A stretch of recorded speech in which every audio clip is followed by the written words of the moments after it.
कंजूस मायका वर्सेस दिलदार ससुराल। निहारिका ऑटो वाले को पैसे दे रही थी। ये लीजिए आपके पूरे पैसे। हाँ, और ये लीजिए आप अपने छुट्टे पैसे।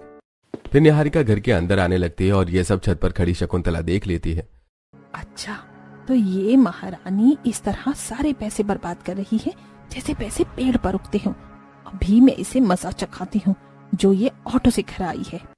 ये सोचकर शकुंतला गुस्से में तुरंत नीचे आती है। अरे निहारिका, इतनी जल्दी आ गई तू? अरे जल्दी तो आएगी ही, ऑटो से जो आई है।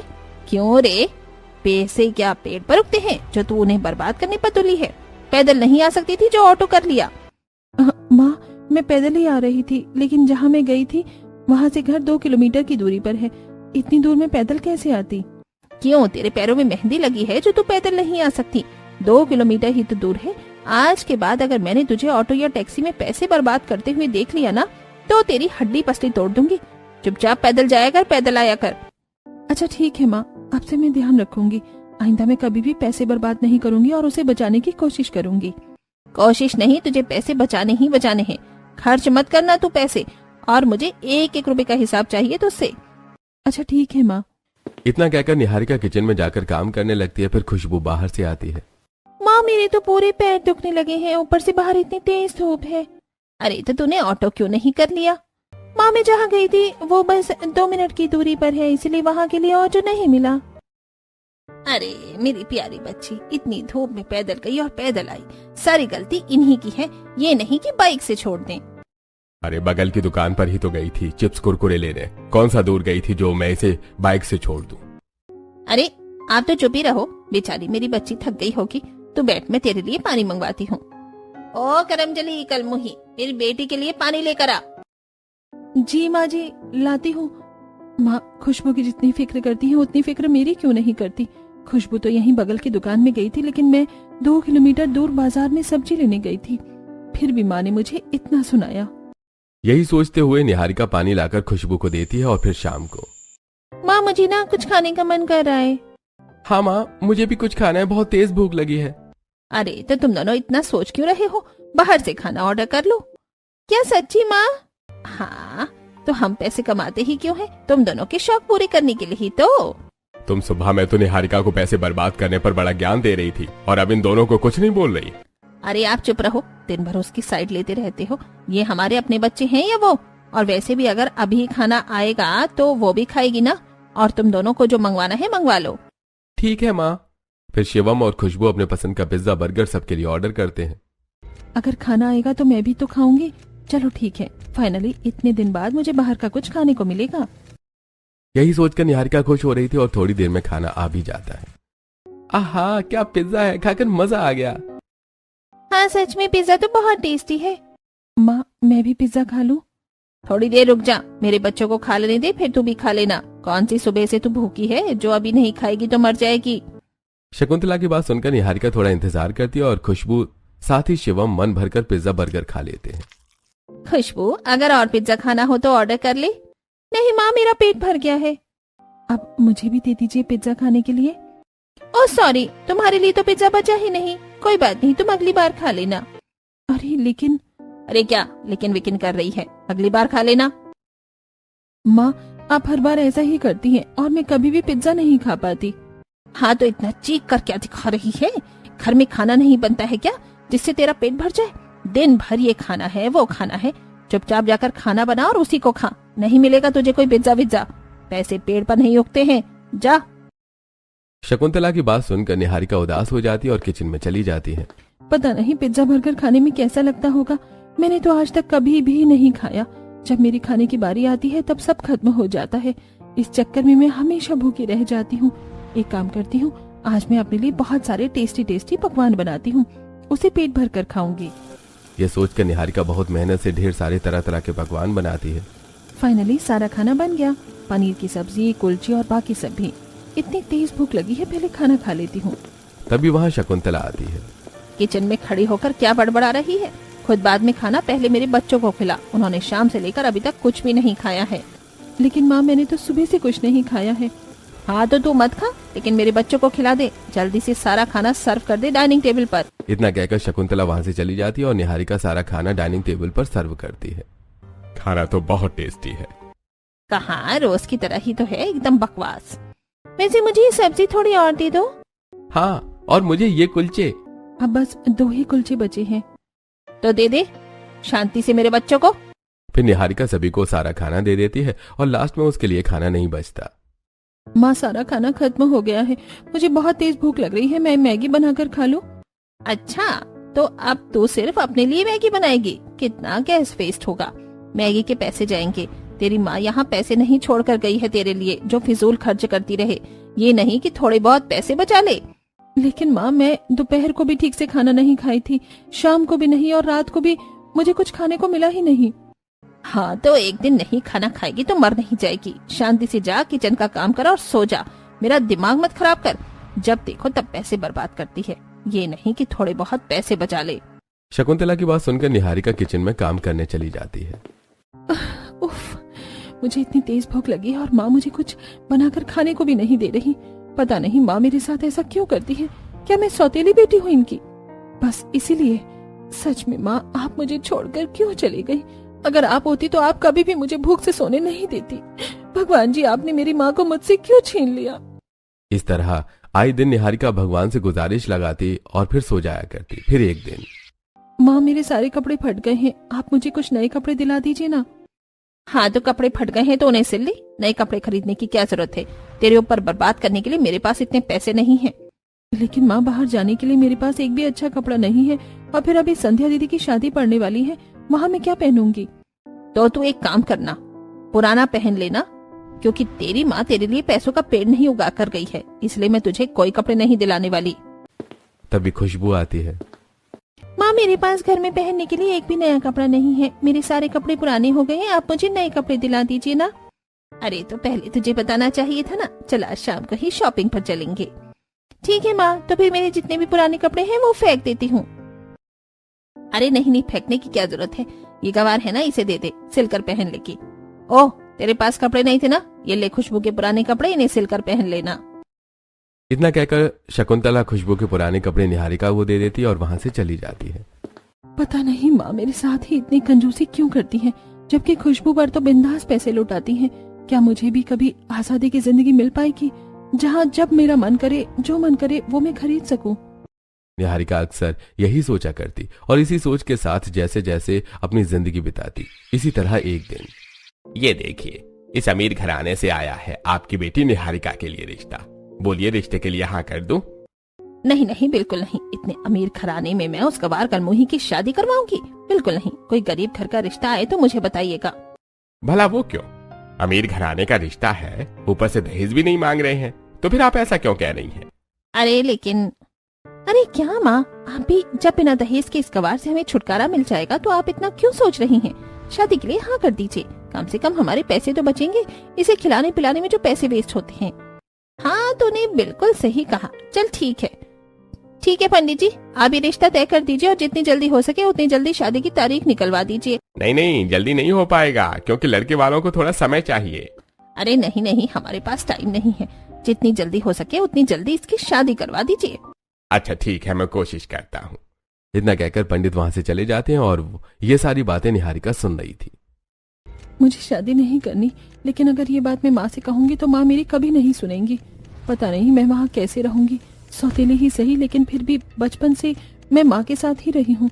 जब माँ ने मुझ पर इतनी पाबंदियां लगाई और मेरे साथ इतनी कंजूसी की, तो फिर मेरे ससुराल वाले मेरे साथ क्या करेंगे?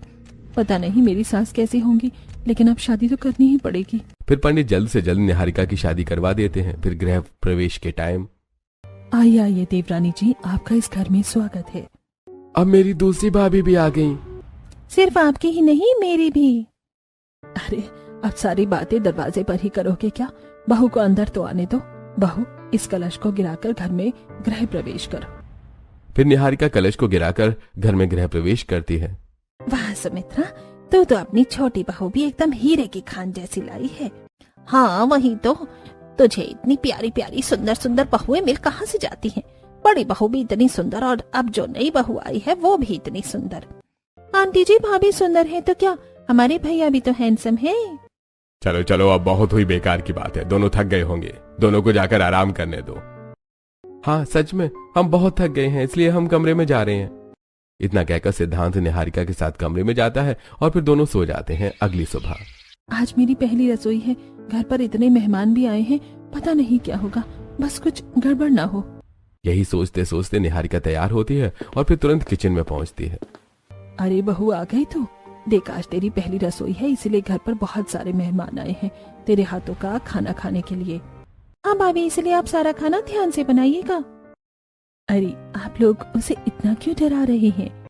अरे भाभी हम डरा कहाँ रहे हैं, हम तो बस बता रहे हैं। आप इन लोगों को छोड़िए, आप इधर देखिए।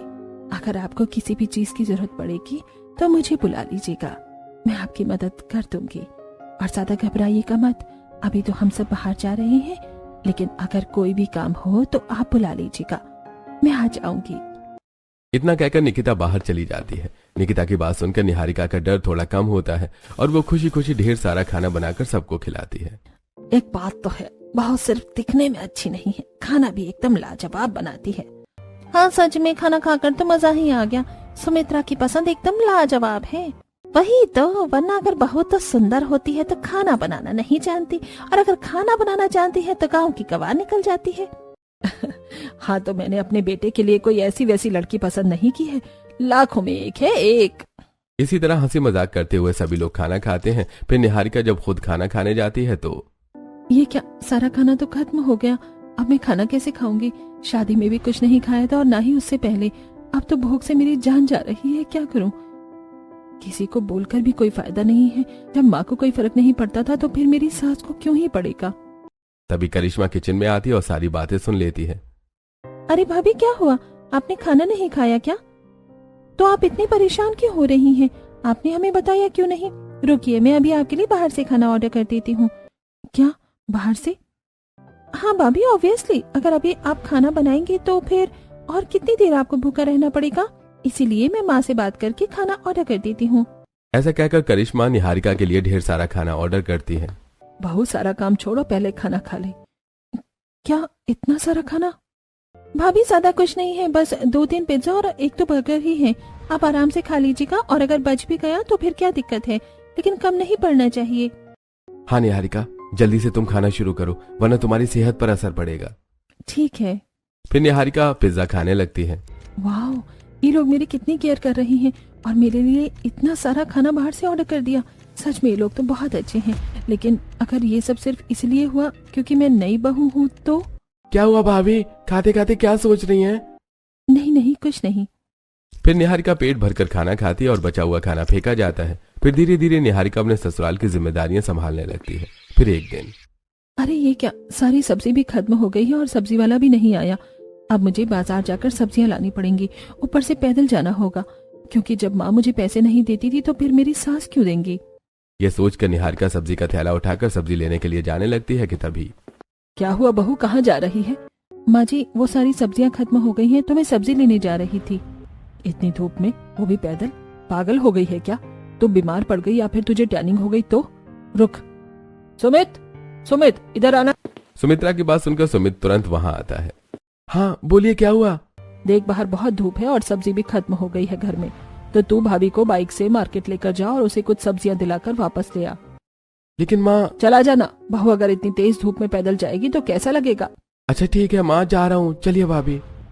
अगर अभी माँ होती तो बोलती कि पेट्रोल के पैसे पेड़ पर नहीं उगते हैं, लेकिन मेरी सास तो कितनी अच्छी है, खुद मुझे बाइक से भेज रही है। क्या हुआ भाभी, क्या सोच रही हैं? चलिए जल्दी। हाँ हाँ चलिए देवर जी। फिर निहारिका सुमित के साथ सब्जी मार्केट जाती है और कुछ ही देर में सब्जियां लेकर आ जाती है।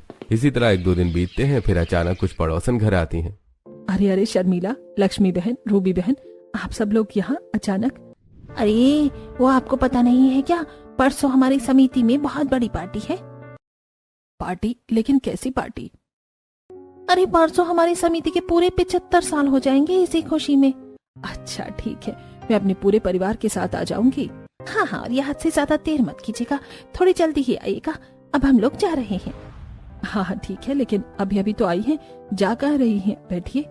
नहीं नहीं, सोसाइटी में और भी बहुत से घरों में बोलना है, इसलिए हम अभी जा रहे हैं, फिर कभी आएंगे। इतना कहकर सभी लोग वहाँ से चले जाते हैं और सुमित्रा पूरे परिवार को ये बात बता देती है। फाइनली इतने दिनों बाद किसी पार्टी में जाने को मिलेगा। हाँ हाँ जाने को मिलेगा, लेकिन पहले से ही बता दे रही हूँ, लेट मत करना कोई भी। सब लोग अपने अपने कपड़े अभी से तय करके रख लो। ठीक है माँ जी, मैं अपने कपड़े तैयार करके रखूंगी। अब मैं क्या करूँ, मेरे पास तो एक ही लहंगा है, वो भी इतना पुराना। महादेव को कहकर क्या फायदा। एक काम करती हूँ, उसी को प्रेस करके पहन लूंगी। हाँ माँ जी, मैं भी कल ही अपने कपड़े तय करके रख दूंगी। फिर निहारिका निकिता के साथ मिलकर घर का काम करती है और फिर अगले दिन निहारिका अपना लहंगा प्रेस करने लगती है। फाइनली लहंगा प्रेस हो गया, अब बस ब्लाउज बचा है, उसे भी जल्दी से कर लेती हूँ। यह सोचकर निहारिका ब्लाउज प्रेस करती है, लेकिन तभी ब्लाउज जल जाता है। अरे ये क्या, लहंगे का तो ब्लाउज ही जल गया, अब मैं क्या पहनूंगी। तभी कमरे में सिद्धांत आता है तो वो देखता है कि निहारिका उदास होकर बिस्तर पर बैठी है। क्या हुआ निहारिका, तुम इस तरह लहंगे का ब्लाउज हाथ में लेकर उदास क्यों बैठी हो? नहीं कुछ नहीं हुआ। अरे बता भी दो क्या हुआ है। मैं अपना लहंगा प्रेस कर रही थी कि तभी ब्लाउज जल गया, अब मैं पार्टी में क्या पहनूंगी। अरे इसमें इतना उदास होने वाली क्या बात है, दूसरा लहंगा पहन लेना, तुम कुछ भी पहनोगी तुम उसमें अच्छी लगोगी। हाँ हाँ मैं पहन लेती दूसरा लहंगा, लेकिन मेरे पास और कोई लहंगा ही नहीं है, बस एक यही कपड़ा था जिसे मैं बाहर जाते वक्त पहन सकती थी। इसके अलावा मेरे पास कोई भी ड्रेस नहीं है।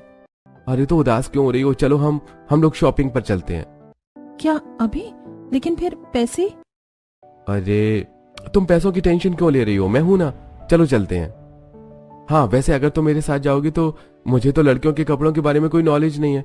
तुम एक काम करो, भाभी के साथ शॉपिंग पर चली जाओ, वो तुम्हें अच्छी अच्छी ड्रेस दिला देंगी। तभी रूम में निकिता आती है और सिद्धांत उससे सारी बातें बता देता है। अरे बस इतनी सी बात, चलिए देवरानी जी हम दोनों शॉपिंग पर चलते हैं। फिर निकिता और निहारिका दोनों शॉपिंग पर जाती हैं। देखो ये लहंगा इस मॉल का बेस्ट पीस है, तुम इसे ले लो। अच्छा ठीक है जेठानी जी। लेकिन मैं पहले ही बता देता हूँ, ये लहंगा 50,000 का है। क्या 50,000 का लहंगा, इतना महंगा? अरे तो क्या हो गया देवरानी जी, हमारे पास इतने पैसे तो हैं ही, और फिर कपड़ों में कैसी कंजूसी। भैया आप इसे पैक कर दीजिए। मुझे तो लगता था कि जैसे मेरा मायका कंजूस था वैसे ही मेरा ससुराल भी कंजूस होगा, लेकिन यहाँ पर तो सब लोग दिल खोल कर पैसा उड़ाते हैं। सच में अब मेरा जितना मन करेगा जब मन करेगा पैसे इस्तेमाल करूंगी मैं भी। फिर निकिता और निहारिका शॉपिंग करके मॉल से बाहर आती हैं। चलिए घर चलते हैं। अरे नहीं नहीं देवरानी जी, अभी घर जाएंगे तो फिर खाना भी बनाना पड़ेगा। एक काम करते हैं, हम लोग बाहर से खाना खा लेते हैं और घर के लिए खाना पैक करवा लेंगे। ठीक है जेठानी जी। एक तरफ मेरा मायका था जो इतना कंजूस था और दूसरी तरफ मेरा ससुराल है जो दिल खोल कर पैसे खर्च करता है। सच में भगवान ने तो मेरी सुन ली, अब मुझे पाबंदियों में नहीं रहना पड़ेगा, जब जितनी मर्जी होगी उतने पैसे खर्च करूंगी। फिर निहारिका और निकिता रेस्टोरेंट में जाती हैं और निकिता ढेर सारा खाना ऑर्डर करती है। इतना सारा खाना खाकर तो मेरा पेट ही भर गया, ऊपर से ये सारा खाना बच भी गया, अब इतने सारे खाने का क्या होगा। हाँ तो कोई बात नहीं, इसे हम फेंक देते हैं और नया खाना पैक करवा कर घर के लिए ले चलते हैं। लेकिन जेठानी जी हम लोग इसे फेंकेंगे क्यों, बाहर किसी गरीब को दे देंगे। अरे देवरानी जी उसमें कितना टाइम वेस्ट होगा और उससे हमें क्या मिलेगा। फिर निकिता नया खाना ऑर्डर करवा कर ऑटो से घर आ जाती है और अगले दिन सभी तैयार होकर पार्टी में जाते हैं। रात होते होते सभी घर आ जाते हैं। इसी तरह 3-4 दिन बीतते हैं। फिर एक दिन, माँ जी ये इधर क्यों रखा है आपने, ये इतना महंगा है, कोई भी आएगा जाएगा तो बड़ी आसानी से टूट जाएगा।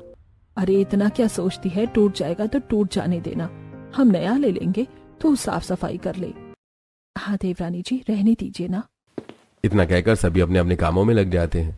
अगर पैसा है तो क्या सारे पैसे बर्बाद कर देंगे, यहाँ पर सामान रखा हुआ है, टूट जाएगा तो फिर पैसे बर्बाद होंगे। खैर मुझे क्या, मैं अपना काम खत्म कर लेती हूँ। फिर इसी तरह अगले दिन निकिता वॉशिंग मशीन में कपड़े धो रही थी। अरे ये क्या जेठानी जी, आपने शादी के कपड़े और रंगीन कपड़े दोनों एक ही साथ डाल दिए, ऐसे तो शादी के कपड़े खराब हो जाएंगे, उनमें रंग लग जाएगा। अरे हाँ ये तो मुझसे बहुत बड़ी गलती हो गई, मेरा ध्यान ही नहीं गया, अब क्या करूँ। कोई बात नहीं भाभी रहने दीजिए, मेरा ही वो व्हाइट कलर का टॉप था, मैं नया ले लूंगी। अरे लेकिन करिश्मा तुम नया टॉप ले लोगी, लेकिन उस पुराने व्हाइट कलर के टॉप का क्या होगा, और फिर उसे भी तो तुम अभी नया ही लाई थी। हाँ भाभी लेकिन अब तक तो रंगीन कपड़ों का कलर मेरे व्हाइट टॉप पर लग ही गया होगा, फिर ऐसा दाग लगा हुआ कपड़ा थोड़ी ना मैं पहनूंगी। हाँ ये भी है, पहले मुझे लगता था कि ये लोग दिलदार हैं, लेकिन ये लोग तो सच में पैसे बर्बाद करते हैं। खैर मुझे क्या। फिर निहारिका अपने कामों में लग जाती है। इसी तरह एक दिन निहारिका निकिता और शकुंतला के साथ सब्जी मार्केट जाती है। क्या मैडम क्या चाहिए? 2 किलो टमाटर और 1 किलो प्याज, साथ ही 2 किलो भिंडी दे दीजिए। अच्छा, इन सब के तो कुल 300 रुपए हो गए। क्या 300 रुपए? कुछ तो कम कीजिए भैया। अच्छा, तो आप 200 रुपए। अरे छोड़िए ना देवरानी जी, जितने में दे रहे हैं उतने में ले लीजिए ना। ये लीजिए भैया 300 रुपए। इसी तरह सभी लोग और कुछ सब्जियां लेते हैं और फिर ऑटो ढूंढने लगते हैं। क्या हुआ बहू, क्या सोच रही है तू? माँ, मैं ये सोच रही थी कि जब वो सब्जी वाला पैसे कम कर रहा था तो आपने उसे पैसे कम क्यों नहीं करने दिए? ओहो बहू, 2-4 रुपए के लिए क्या सब्जी वाले से मुंह लगाना। छोड़ना तू, एक ऑटो भी नहीं मिल रहा। हाँ, इतनी देर से खड़े हैं, एक ऑटो वाला भी नहीं दिख रहा। माँ, हम लोग जितनी देर से खड़े हैं उतनी देर से तो हम लोग पैदल घर चल देते। अरे देवरानी जी, आप पागल हो गई हैं क्या? पैदल घर कौन जाता है? रुकिए, मैं टैक्सी बुक कर देती हूँ। टैक्सी? लेकिन उसमें तो बहुत पैसे लग जाएंगे। सिर्फ इतनी दूर के लिए टैक्सी कौन बुक करता है? देवरानी जी देखिए, आपको आदत है पैदल चलने की, लेकिन मुझे नहीं है, इसलिए मुझे टैक्सी बुक करने दीजिए। इतना कहकर निकिता टैक्सी बुक कर दी और सभी लोग टैक्सी से घर पहुंचते हैं। फिर निकिता टैक्सी वाले को पैसे देती है। क्या 500 का नोट? इतने बड़े नोट का मेरे पास खुला कहाँ से आएगा? मेरे पास खुला नहीं है। मेरे पास भी खुला नहीं है। एक काम करो, तुम सारे पैसे रख लो। इतना कहकर निकिता और सुमित्रा घर के अंदर चली जाती हैं। मुझे पहले लगता था कि मेरे ससुराल वाले दिलदार हैं, खुलकर पैसे खर्च करते हैं, लेकिन ये लोग पैसे खर्च नहीं करते बल्कि पैसे बर्बाद करते हैं। इन्हें पैसों का इस्तेमाल करना और पैसों को बिना सोचे समझे खर्च करने में फर्क भी नहीं पता है। ये जितने पैसे बर्बाद करते हैं इसमें तो किसी गरीब का भला हो जाएगा। अरे निहारिका बहू, बाहर ही कहाँ रह गई? घर में तो आ। हाँ माँ, रुकिए आ रही हूँ। फिर निहारिका घर के अंदर जाती है और अपनी जेठानी के साथ मिलकर घर का सारा काम करती है। फिर रात को, माँ बहुत दिन हो गए हैं, हम लोगों ने बाहर का खाना ही नहीं खाया, चलिए आज बाहर से खाना ऑर्डर करते हैं। हाँ ये तो है माँ, काफी दिन से हम लोगों ने बाहर से कुछ भी नहीं खाया है। हाँ हाँ ठीक है, मैं कौन सा मना कर रही हूँ, कर लो खाना ऑर्डर। फिर करिश्मा और सुमित मिलकर सबके लिए खाना ऑर्डर करते हैं। थोड़ी देर में डिलीवरी बॉय आता है और खाना देकर चला जाता है। भाभी जल्दी आइए वरना खाना ठंडा हो जाएगा। हाँ भाभी, सारा काम छोड़िए और जल्दी हॉल में आइए। सुमित और करिश्मा की बात सुनकर निकिता और निहारिका किचन का सारा काम छोड़कर हॉल में आते हैं। अरे ये देखिए, हम लोगों ने बाहर से खाना ऑर्डर किया है। अरे लेकिन मैंने और जेठानी जी ने मिलकर रात का खाना बना लिया है। अगर आप सब लोग बाहर से खाना खाएंगे तो घर में बने खाने का क्या होगा? अरे तो घर का खाना तो रोज ही खाते हैं, आज बाहर का खाना खाएंगे। अरे लेकिन फिर भी इतना सारा खाना, ये तो हम सब लोग मिलकर खाएंगे, फिर भी खत्म नहीं होगा। अरे भाभी देखिए, खाना अगर ज्यादा हो गया तो फेंक सकते हैं, लेकिन अगर खाना कम पड़ गया तो क्या करेंगे? और वैसे भी ये सारा खाना हम लोग खा लेंगे। हाँ चलिए जल्दी खाना शुरू करते हैं। फिर सभी लोग खाना खाना शुरू करते हैं और आखिर में बहुत सारा खाना बच जाता है। देखा, मैंने पहले ही कहा था कि बहुत सारा खाना बच जाएगा, आप लोगों ने मेरी सुनी ही नहीं। ओहो, तो क्या हो गया भाभी, दिन भर आप ये वेस्ट हो जाएगा वो वेस्ट हो जाएगा करती रहती हैं। जितना भी खाना पड़ा हुआ है कचरे में फेंक दीजिएगा। बस बहुत हो गया करिश्मा, जब से मैं आई हूँ तब से देख रही हूँ इस घर में किसी भी चीज की कोई वैल्यू ही नहीं है, चाहे वो जितनी भी महंगी हो या फिर जितनी भी सस्ती। पैसे हैं तो क्या मतलब है, उन्हें बर्बाद कर देना। निहारिका तुम गुस्सा क्यों कर रही हो? हम सब लोग ये सब इसलिए कर रहे थे क्योंकि हमें पता था कि तुम्हारे मायके में तुम्हारे ऊपर पैसों की बहुत पाबंदियां लगाई जाती थी और तुम्हारा पूरा परिवार कंजूस था जिसे तुम दिल खोलकर पैसे खर्च नहीं कर पाती थी, इसलिए हमने ये किया। हाँ भाभी, और फिर भैया ने आपकी उस दोस्त से भी बात की थी, उन्होंने बताया था कि आपकी ये इच्छा थी कि आप भविष्य में दिल खोलकर पैसे खर्च कर सके, उन्हें इस्तेमाल कर सके। हाँ मैं मानती हूँ कि मेरी ये इच्छा थी, लेकिन इसका ये मतलब नहीं कि हम पैसे बर्बाद करें। मैं चाहती थी कि मेरा मायका कंजूस है लेकिन मेरा ससुराल कंजूस ना हो, लेकिन इसका ये मतलब नहीं था कि आप लोग पैसे वेस्ट करें। पैसों को इस्तेमाल करना और बर्बाद करने में थोड़ा सा फर्क होता है, जो कि आप लोग समझ नहीं पा रहे। कभी सब्जी वाले को ज्यादा पैसे दे देना, तो एक्स्ट्रा खाना ऑर्डर करके सारा खाना फेंक देना, और तो और थोड़ी सी दूर के लिए ही टैक्सी ऑटो ये सब बुक कर लेना। इससे पॉल्यूशन भी होता है और पैसे भी बर्बाद होते हैं। निहारिका की बात सुनकर सभी को अपनी गलती का एहसास होता है कि जिसे वो दिल खोलकर पैसे इस्तेमाल करना सोच रहे थे वो दरअसल पैसे बर्बाद करना था। सच में बहू, आज तूने हमारी आंखों की पट्टी खोल दी। अब से हम ऐसा कभी भी नहीं करेंगे। हाँ देवरानी जी, हम लोग ना कंजूसी करेंगे और ना ही पैसे बर्बाद करेंगे। जितने पैसों की जरूरत होगी बस उतने ही खर्च करेंगे। हाँ भाभी, और मैं भी एक्स्ट्रा खाना ऑर्डर नहीं करूँगा। हाँ ये ठीक है, और हम लोग जितने भी पैसे खर्च करेंगे उसमें से थोड़े पैसे गरीबों को भी दे देंगे, जिससे हमें पुण्य भी मिलेगा। बिल्कुल बहू, अब से हम लोग ऐसा ही करेंगे, सारी चीजों का ध्यान रखेंगे, पैसे बर्बाद नहीं करेंगे और गरीबों की भी मदद करेंगे। और हाँ, पैसे बर्बाद नहीं करेंगे इसका ये मतलब नहीं कि कंजूसी करेंगे, ना कंजूसी करेंगे और ना पैसे बर्बाद करेंगे। ये हुई ना माँ जी एकदम समझदारी वाली बात। निहारिका के कहने के बाद सभी लोग पैसे दिल खोल कर खर्च तो करते थे, लेकिन बर्बाद नहीं, जिससे निहारिका खुशी खुशी अपने दिलदार ससुराल में रहने लगती है।